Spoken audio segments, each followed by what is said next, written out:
Hey there, I'm Tracy Rigdon, and this is the Contrast Project Lounge podcast.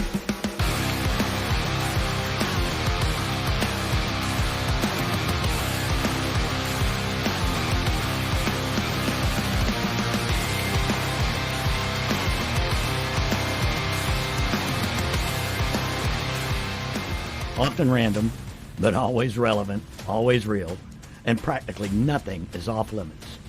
This podcast is for you. Are you ready for this? Let's do it. Welcome back to the program, guys. I want to thank each and every single one of you for being here. Joining me today are some gurus in the field, and this is our 420 episode. So I thought that I would, get somebody on here that knows a little bit about the subject. I've got joining me from Compassionate Alternative Care. He has been with us on a couple of 420 episodes, Mr. Daniel Locke. Daniel, how you doing, buddy? I'm wonderful, Tracy. Thanks again, as always, for having me, brother. I appreciate you. Absolutely.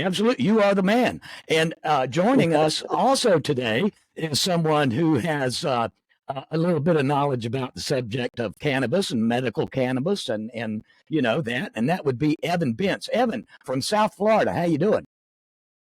I'm doing wonderful. Thank you also again very much for having me on, Tracy. Absolutely. Talk cannabis. We're gonna talk about cannabis today.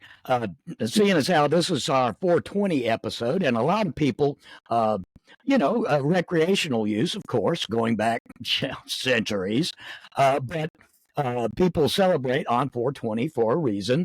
But there's also the people out there that consume cannabis for medical reasons, whether it be for pain or any number of ailments.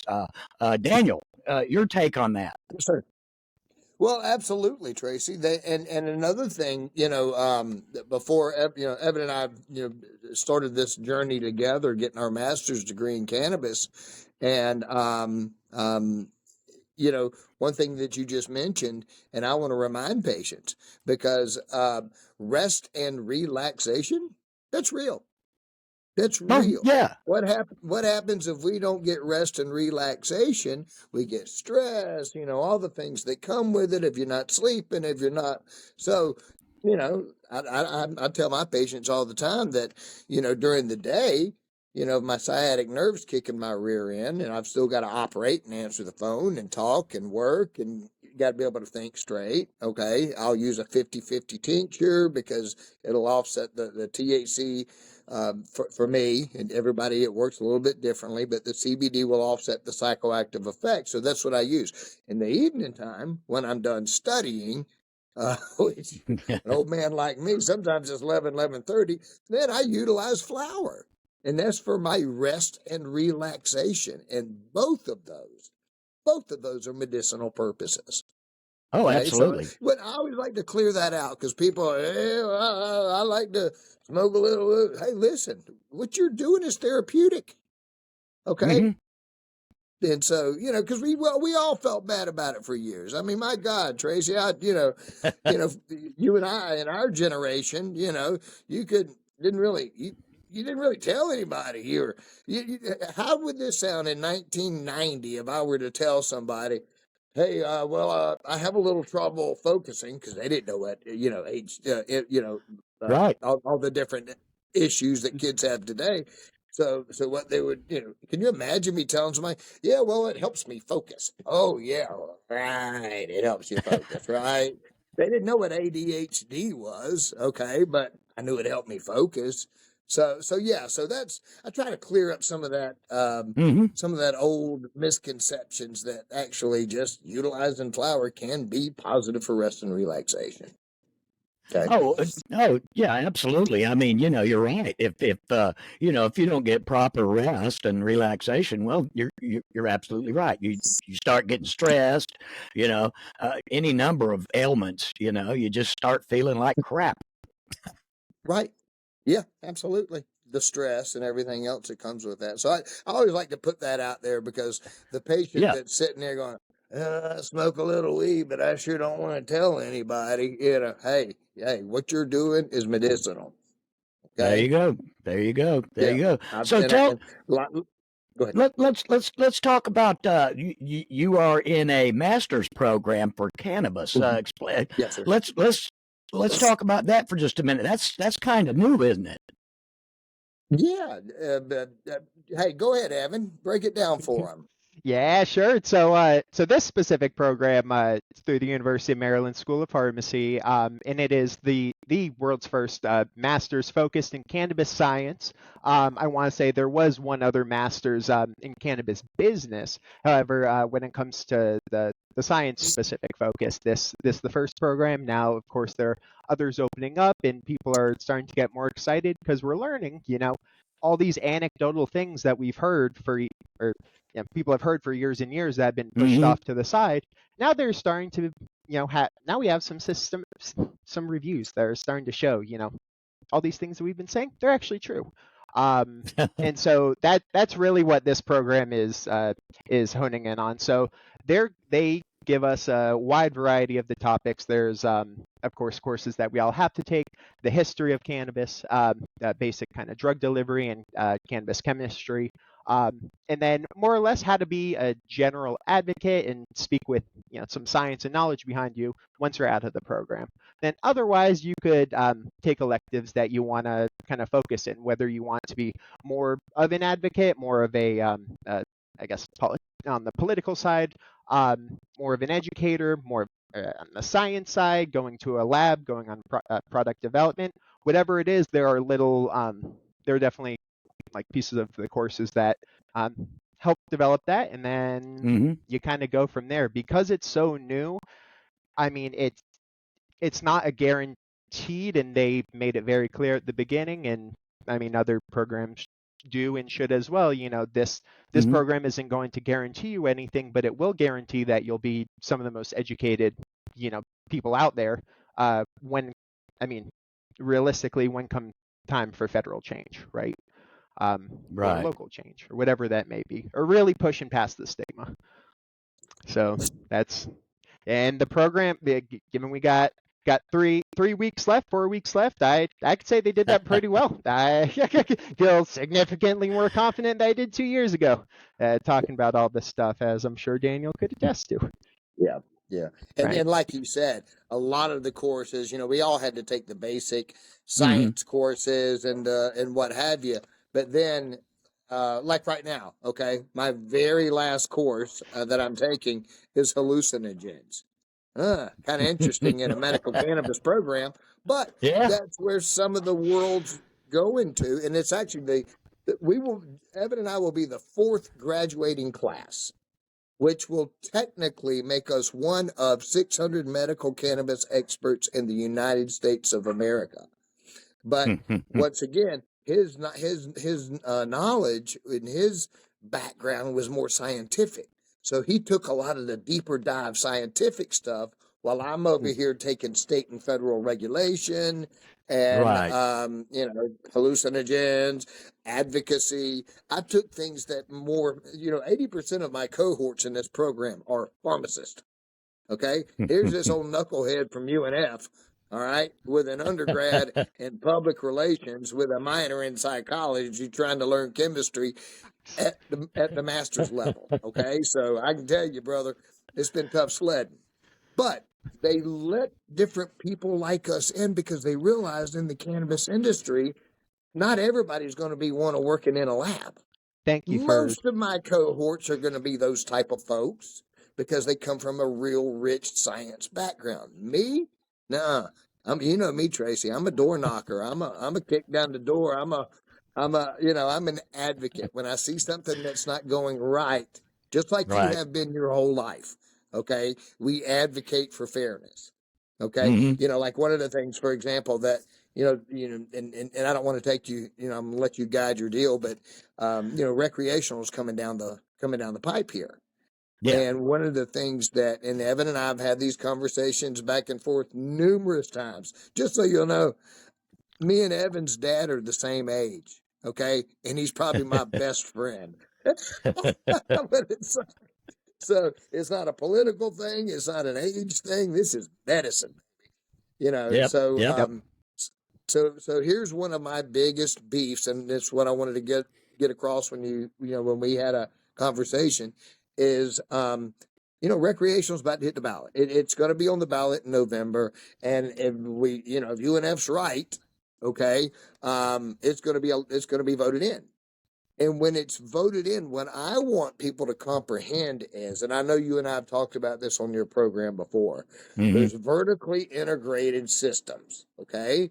Now, that doesn't mean the same in every state. If you're in Maryland, they allow for vertical integration. But what that means is you can be a grower who also try to turn around and qualify to be a dispensary. Okay. And they do different set aside things there for inclusion. It's called social equity. Most states, when they go recreational, the way they bring everybody to the voting block and to get on board is they offer social equity opportunities. Okay. Florida, zilch. Not a home grow. You're out there, and I know where you live, Mr. Tracy. Hey, we could grow, and I know what a green thumb you've got. You and I could, if we were allowed to, grow 7 plants each, and okay, then we got a little competition. So, but vertically integrated in Florida means there's 25 people who own the license. They are the growers, they are the processors, and they are the dispensaries. Now, it doesn't take, I'm just going to flash you back to 6th grade civics class. Remember this thing called supply and demand? Yeah. All right. There's going to be way more demand than there will be supply. So what happens? We just saw it with cars and everything else after COVID. What happens? The price goes through the roof. My problem is where I'm located. You know me, I serve the underserved. I'm over off in Beaver Street for those of you in Jacksonville. And 80% of my patients live in dispensary deserts. 80% of them. And that used to make me so annoyed, and I'd raise Cain and carry on. Then I realized, well, hell, no need putting a dispensary in their neighborhood. As soon as it goes recreational, they won't be able to afford the product anyway. Right now, I pay $20 an eighth, Tracy, at VitaCan. Okay? I project it's going to go to $70 an eighth. That's my projection. And if you want to look at one and kind of compare, the only other vertically integrated state, okay, is Hawaii.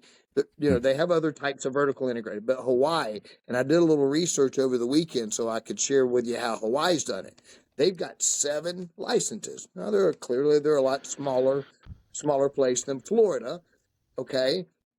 But out of those 7 licenses, I started looking at their pricing. It's $65 an eighth. Okay? Right. Not 19. And here's the difference. They're allowed to grow 7 plants at home. They actually have competition.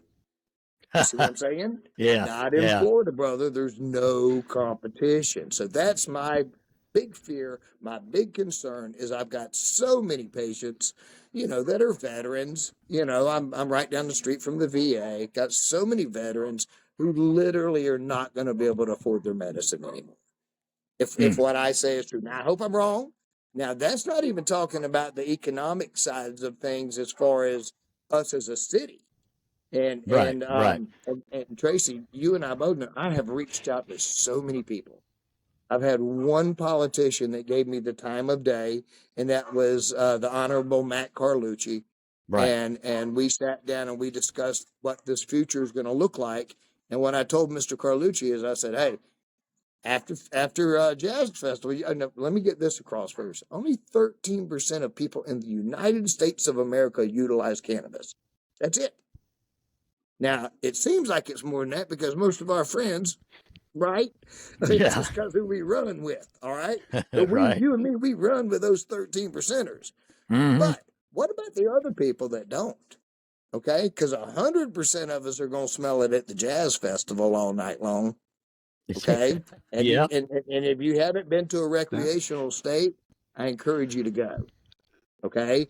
And literally walking down the streets of Vegas is like you and Willie Nelson just got in a car and rolled up the windows and drove across. You got to go to your hotel room to get a breath of fresh air. I'm just saying, so the prize, the lack of social equity initiative.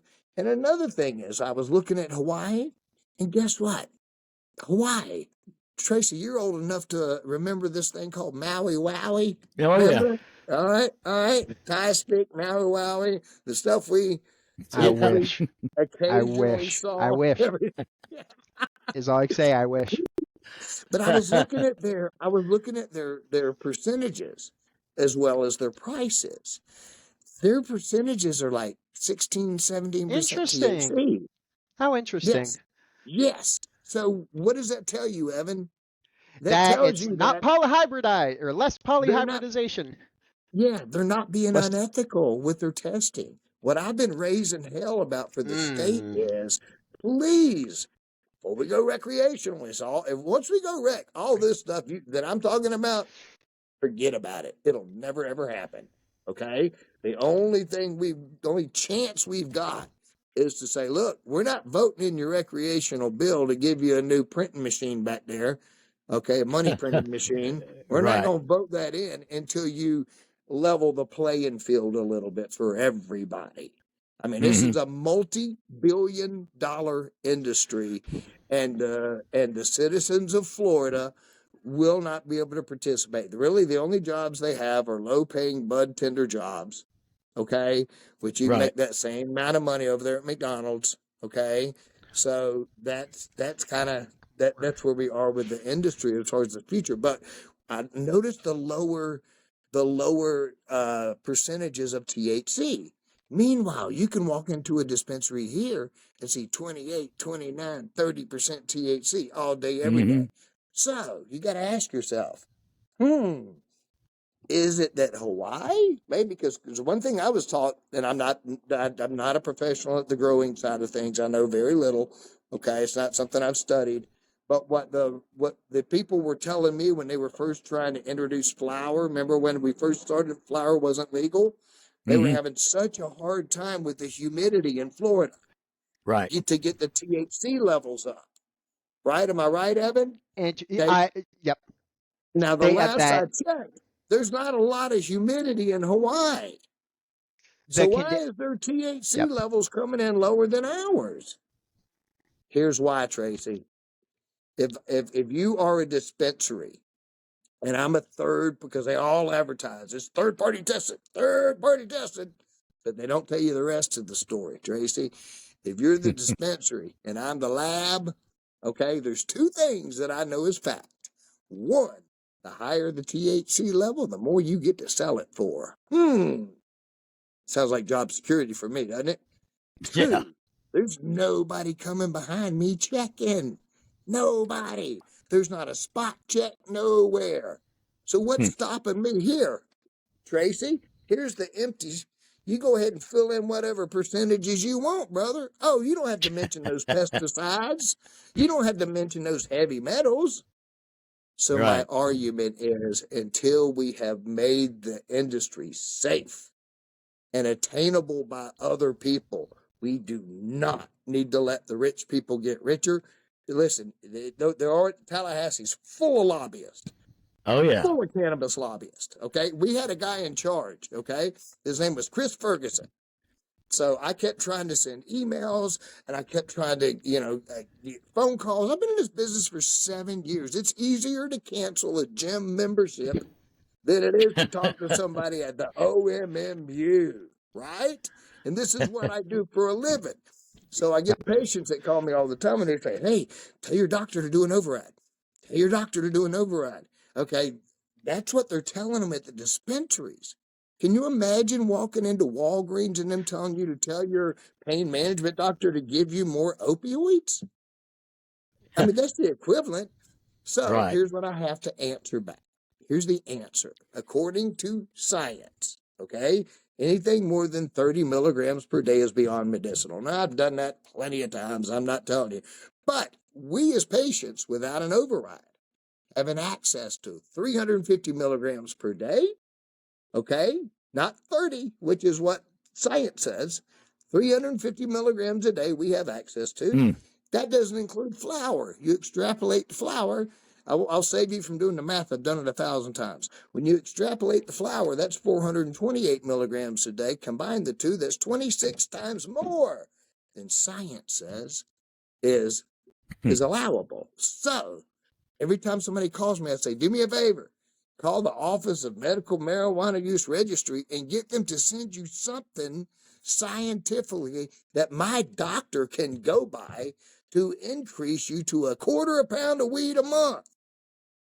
Okay? Because they're certainly going to come in and shut his doors down, my doors down, right? For doing something unethical. As well they should. But you got the dispensaries telling people, Right. to tell your doctor to do an override. Tell you, it's nice. I get to have that conversation, and then I'll dig a little bit deeper. We're live now, so I won't throw anybody's real names under the bus. But the guy Chris Ferguson, who was in charge of the OMMU, didn't ever heard a word. Crickets. Nothing. The first time I heard of him, first time I heard a word come out of his mouth was about a month ago when he left the OMMU to become a vice president over government relations for a mammoth national dispensary called Verano. So he Move. made a In Florida, Move. is Yep. the local dispensary, but they own multiple dispensaries nationwide. So basically, now I see why you could never return a phone call or return an email. You were too busy positioning yourself for a big fat paycheck. Yep. So that's where the industry is. What I'm asking them to do is, hey, guess what? Hire me. I'll come in and we'll set up a social equity program because I've been studying them all over the country. Okay? For example, what Massachusetts did. Massachusetts, when they went recreational, they kind of overdid it. All right? I say they overdid it. Not as patients. Okay? They did so many dispensaries. Okay? They did so many grows, so many manufacturers. They flooded the market a little bit. So their eighth went from $60 an eighth down to $20. Well, True Leaf quickly pulled out because they couldn't rape anybody anymore. So they bailed on out of Massachusetts. But what they tried to do for social equity, Tracy, follow me on this one. They tried to let only minorities for $1,500 buy-in become delivery drivers. Wow. Now, what their plan was, and I wish they would let me talk to them because I'd fix it for them, but what their plan was, the delivery driver has to go and buy it from the dispensary. They need to negotiate a price. No, you don't. Here's what you do. Jacksonville, Florida set the model. You remember years ago when Habijacks went from 6 houses a year to 200 houses a year?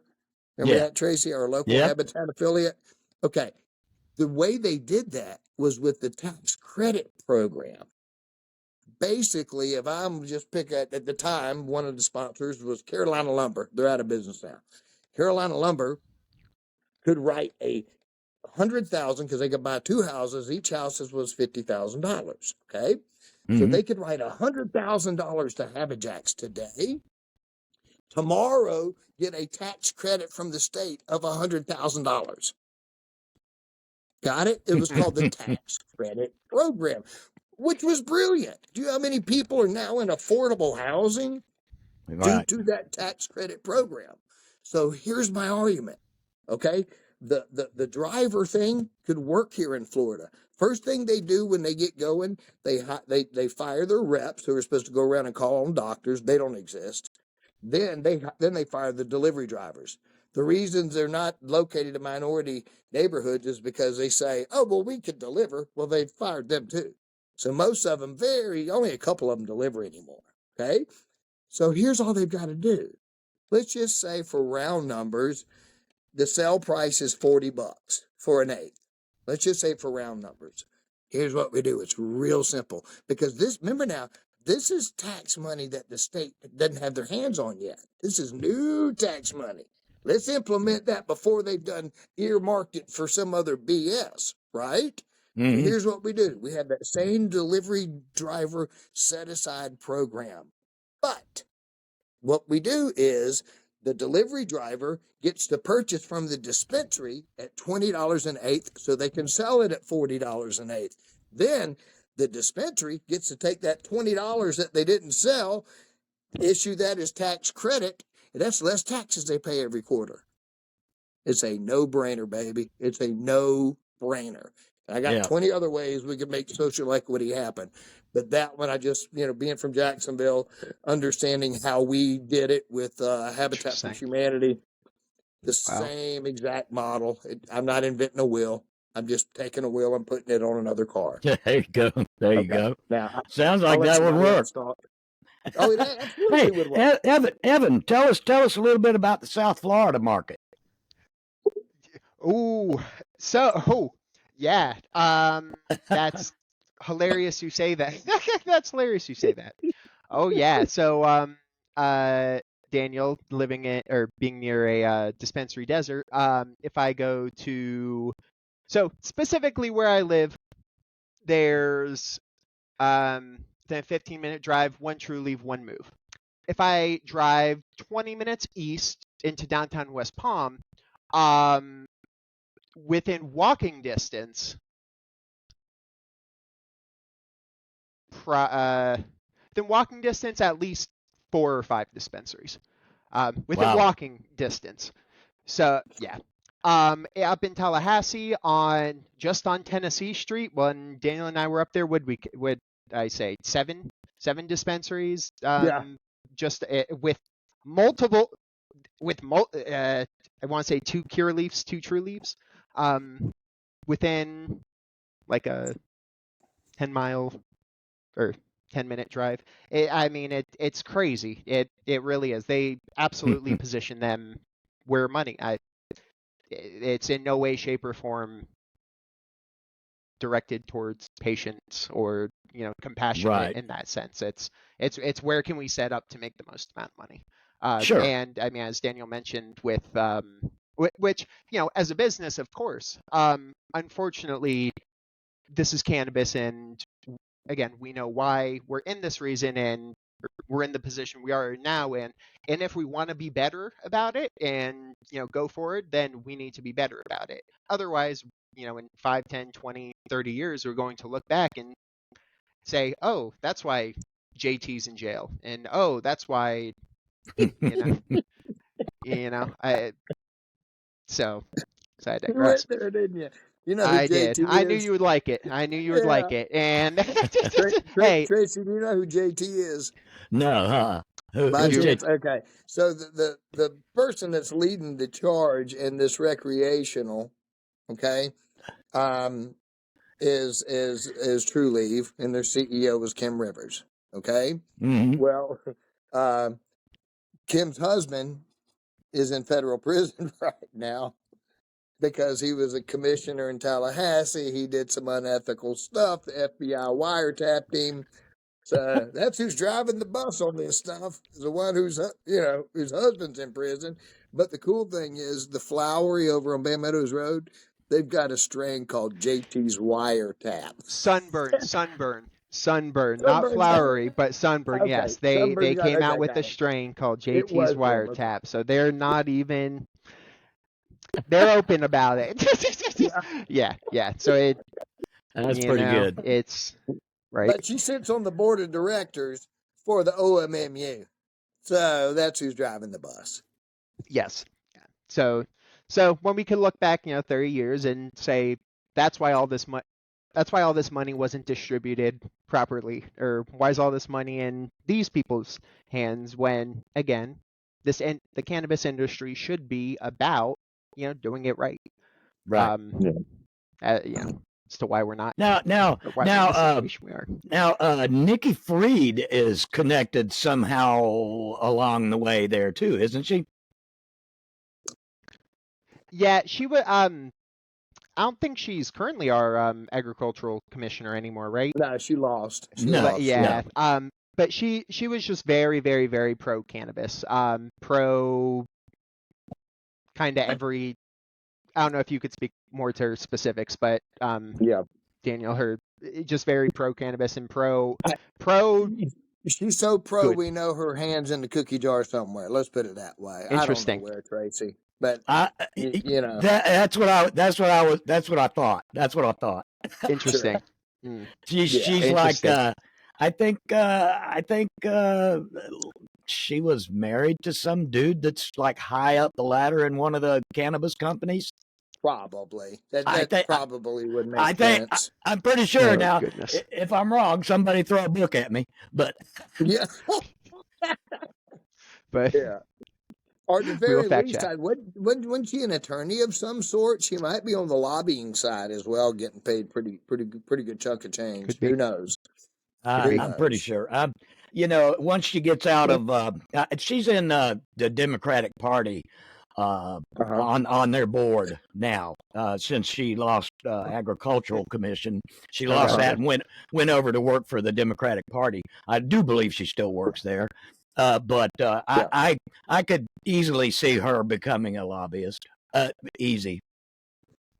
yeah, yeah. On that same. But Yeah. but just so you'll know, one of the groups that has that is so when you pull up the bill, there are two people that are pro that truly put in $40 million.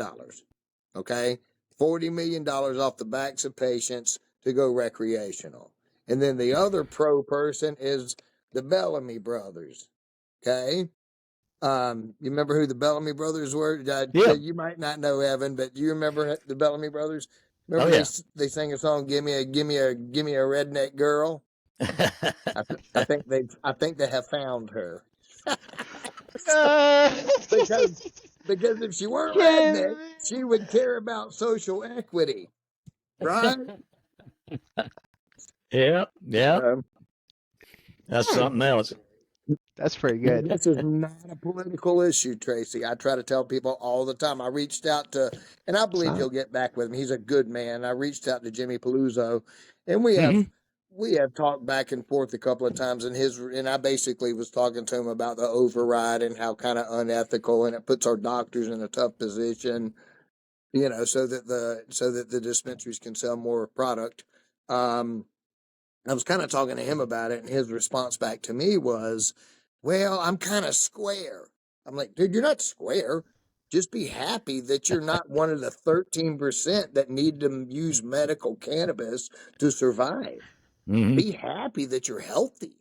Be happy Right. that you've Right. not had to make the decision between cannabis and opioids. It has nothing to do with being square, with being Right. this is a medicine that I like to advocate to fight it, to try to protect it. I mean, like I said, they're I just think it just breaks my heart that those who were most affected by prohibition are the ones being left behind. Yeah. Yep. Bottom line, and don't get it Yep. twisted. Hey, recreational states, black people still go to jail for cannabis 4-1 over whites. That's a real live stat. Okay. That's not me, Right. all of my information comes from science and comes from a master's program. None of it comes from Reddit. None of it comes from YouTube. None of it. So Right. if I don't know it is science, I will not tell you it. Okay. I'm not going to ruin my credibility. And there's a bunch of stuff I don't know. Okay. So anyway, Yeah. sorry to steal the mic time, Tracy. I'll No, hush no, for a no, minute. no, no, no. It is. It is. There is a disparity, and like you were saying that before too, the dispensary deserts, Yeah, and where they are.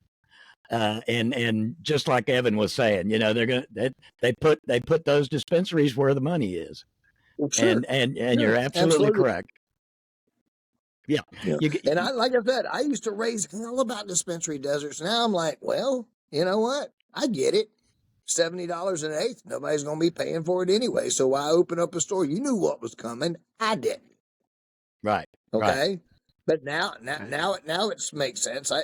Good. I'm glad there's not one on Dunn Avenue, Sutel anymore, because those patients are no longer going to be able to afford their medicine. Right. May as well keep them at Atlantic Beach. May as well keep them at Jack's Beach. May as well keep them up and down San Jose Boulevard. Tracy, if I were heading to your house right there at the corner of Blanding and Wells Road, Oh, I know. I'm a crappy golfer, and I could hit a golf ball to four of them. I Four know. of them. You're absolutely correct. I was gonna mention Blanding. Yeah, There's- yeah. All you rich folks that live over there. They're practically across the street from each other down there. Yeah, yeah. You got to drive around them sometimes. That's a fact. Anyway. Yeah, yeah.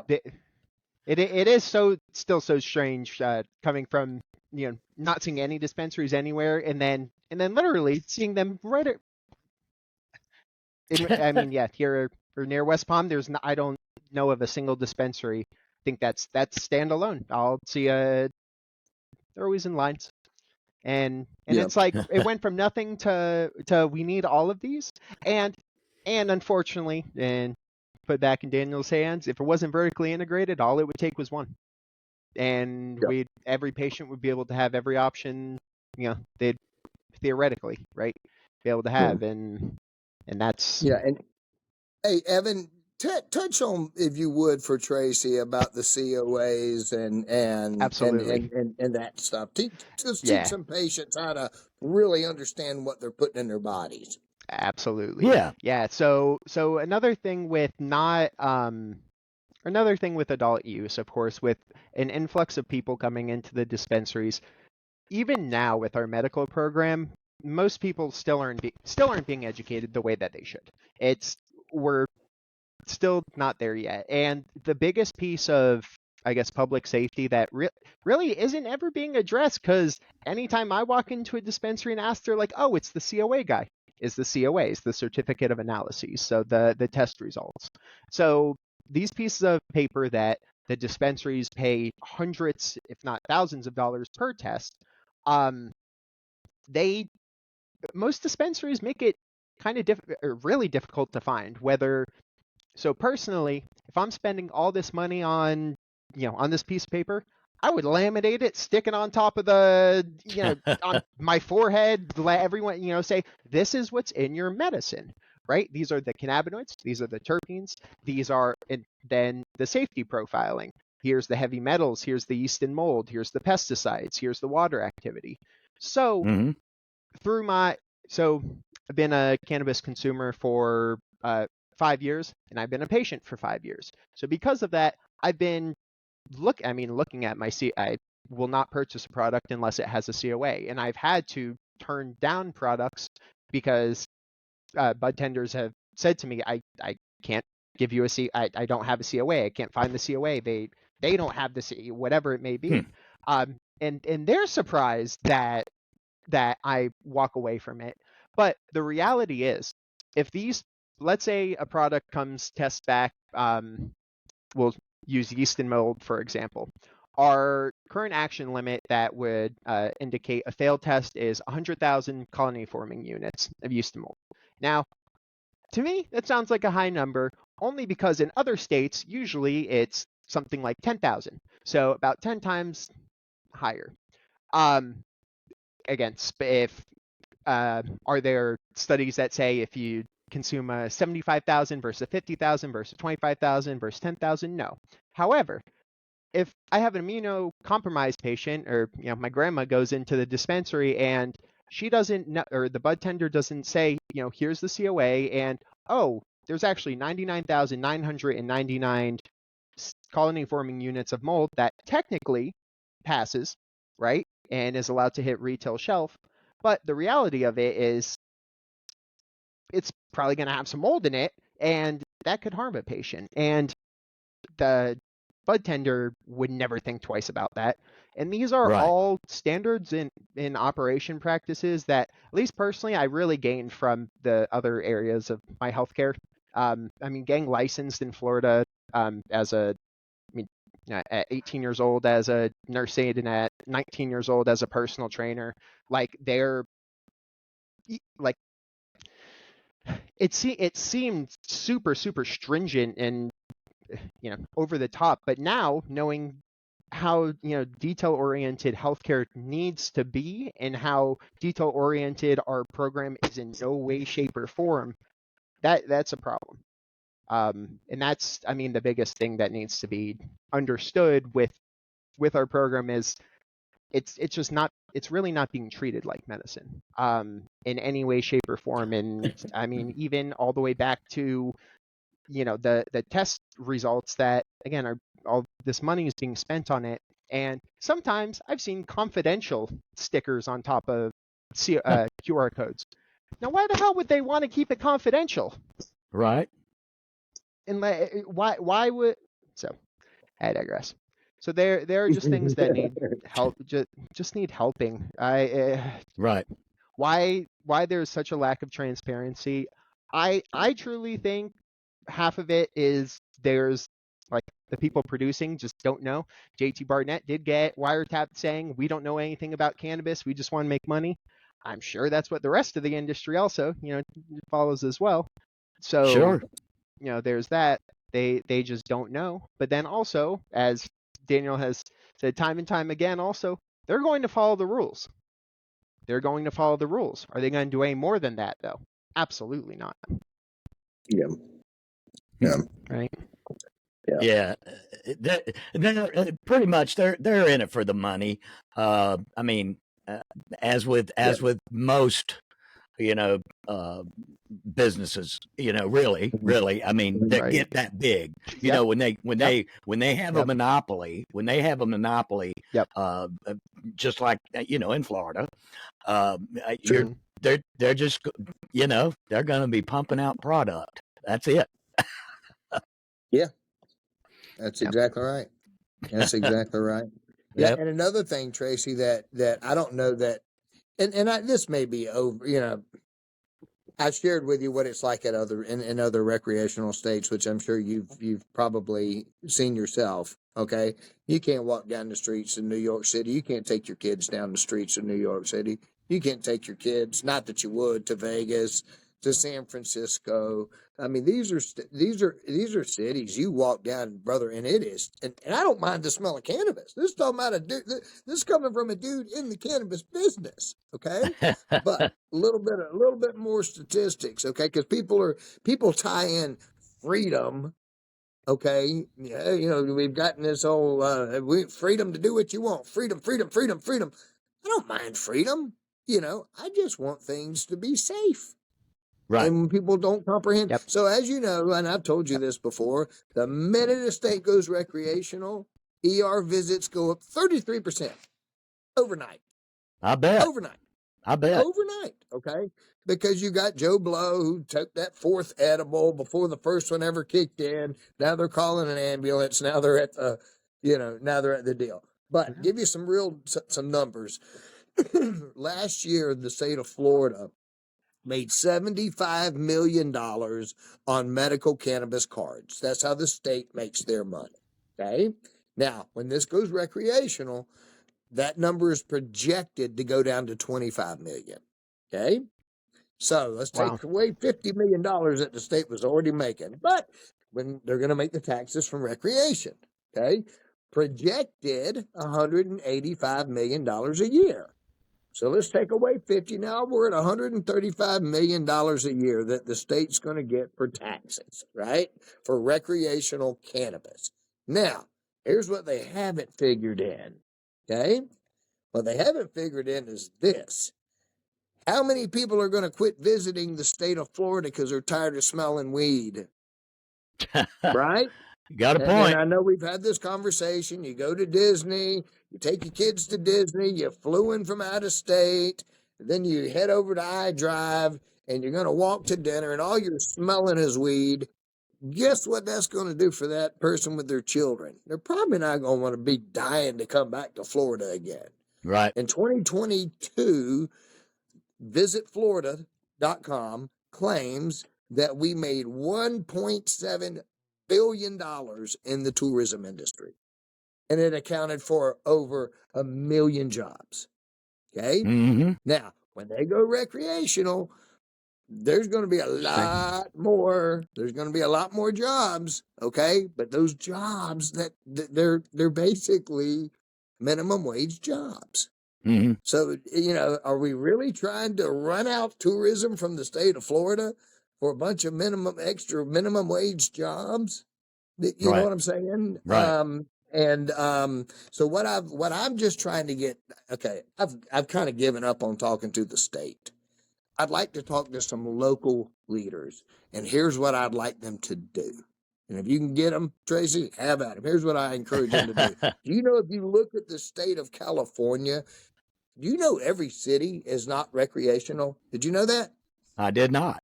I didn't know. I did not know it Only until just only learned recently. recently. Yeah. Yep. Yeah, I only Yep. learned that recently. So guess what? One thing that I also learned in state and federal regulation is a municipality can opt out. Oh So yeah. here's Oh what I'm yeah. saying, Jacksonville. Let's do this. Let's do this. Duval, where I live, let's do this. Why don't we let St. Johns County, just south of us, Evan, and let's let Nassau County, just north of us, let's let them go recreational. And let's just hold off for a minute and see what happens. Okay? If There nobody's you go. walking down St. George Street heading to the Columbia restaurant bitching about the smell of weed, okay, then I was wrong. If nobody's no longer going to the big car show or the shrimp fest and Fernandina because of the smell of weed, then I was wrong. Okay, I've been wrong a bunch of times before. But what I'm urging Jacksonville politicians to do is stop. Let's let somebody else do the experiment. Okay, we can always add recreational. But why can't we just add recreational? Okay, if you want to come to our county, you're going to have to do some social equity initiatives in our county. You may not have to do it statewide, but here's the deal: y'all aren't delivering anymore, and you're excluding minority communities. So let's give those minority communities an opportunity for $1,500 to be a delivery driver. Yeah. That's just one example of a million. Okay, Right. one example of a million. Okay, same thing could happen. A minority could own a dispensary. I might not know how to grow. I might not know how to process, but I can run a cash register, right? Yeah. So why not allow that same tax credit premise I talked about earlier? Let's allow a minority to own a dispensary on Dunn Avenue, okay? And they buy their product from, I don't care, True Leave, and let's buy it at $20, selling it at $40, and let them have a tax credit. But we don't take advantage of the tax credit program, okay, before they get their hands on the money, not after. I mean, my old mentor Frank Barker and David Hicks, they're the ones who got the tax credit program put in Tallahassee, and they had to go ask them to set aside money that already exists. I'm asking you to set aside money for something that you haven't even spent the money yet. Right. You see what I'm saying? So Makes there are sense. things Makes that sense. could be done, but nobody is nobody. I can't get anybody to listen. I even sent Daniel Davis a long email. Crickets. Nothing. Okay. Right. You know what I'm saying? I That's mean, it. I won't sit around here and blast everybody who's just blown me off. But I will tell you, I have been raising Cain for anybody that'll listen. That's why I'm so grateful for this platform, Tracy. I'm so grateful that you'll allow me to come in here and speak the facts. Truly. Okay. You're always welcome here, Daniel. Always welcome here. And Thank you, brother. Evan, we get to close out with you. What, you got some final thoughts for us? Absolutely. Sure. Yeah, I mean, we're with everything, y'all said about, seeing if we're going to go adult use. I mean, just it's it's difficult not to do it right. Or it's difficult the way we're doing it, and then it's heartbreaking when it's not going right. Right. I mean, Right. like Danielle said, it's felt like yelling at a wall, or truly, no, people aren't listening. The people who kind of can make these changes. It is just hard. It's heartbreaking. Yeah. It is. And Yeah. I mean, eventually we'll, eventually there will be enough of us that it will start making more sense to, the general public. But until then, we're, I speaking Well, the I good tell you, word. I get a lot of feedback from our city council in Jacksonville, and several of them have already recorded on the show with me, and they Awesome. talk back and forth. They talk back and forth, and with upcoming legislation and that kind of thing, I'm going to be asking some of them some of the tough questions about cannabis in the state of Florida. I'm actually Awesome. going to put Awesome. that on my I'm going to put that on my list of things to ask them. Please, Thank you. please, Thank you. please, Absolutely, absolutely. please. Well, I've had a wonderful time listening to you guys and talking about medical cannabis and the state of our state and around the country. And I enjoyed every minute of it. Evan, it was nice to meet you. And Daniel, we will see you again soon. Thank you, Thank you brother. so very much. It was wonderful. Truly, truly.